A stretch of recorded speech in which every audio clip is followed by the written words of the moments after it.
होणारच आहे.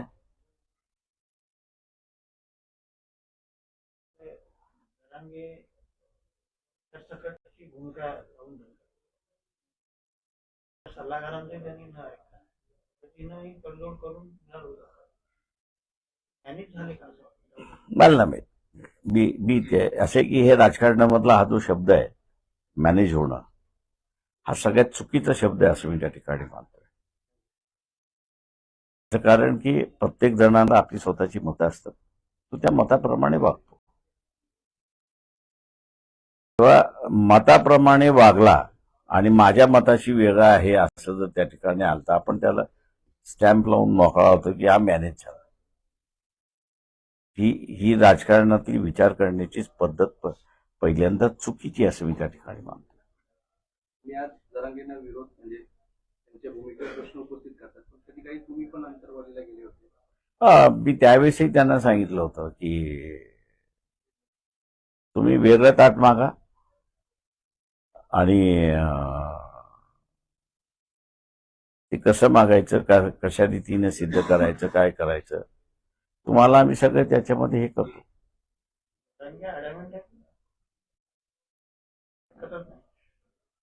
ते आता असे संघटना संघटनेने दिलेला सल्ला हा त्यांना मानावा लागेल. हा नाही काही सल्लागार आहेत माहिती आहे. राजकीय सल्लागार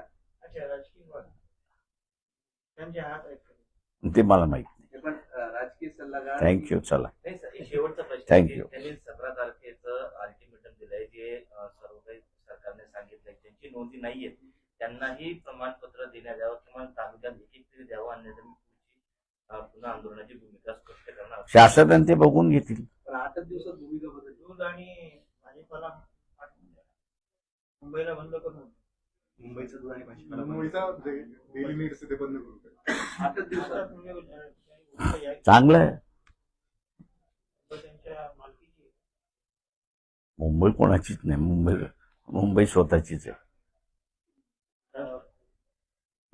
मुंबई ही महाराष्ट्राची आहे, याच्याबद्दल दुमत नाही, पण मुंबई ही स्वतःचीच आहे. त्याच्यामुळे असं मुख्यमंत्री आणि प्राईम मिनिस्टर जिथं खेळत नाही मुंबईशी, ती इतरांनी विचार करू नये, ते त्यांचा मार्ग ते काढतात. काल मुख्यमंत्री आले होते शहरामध्ये, जीआरवर बोलताना असं बोलले की सर्व काही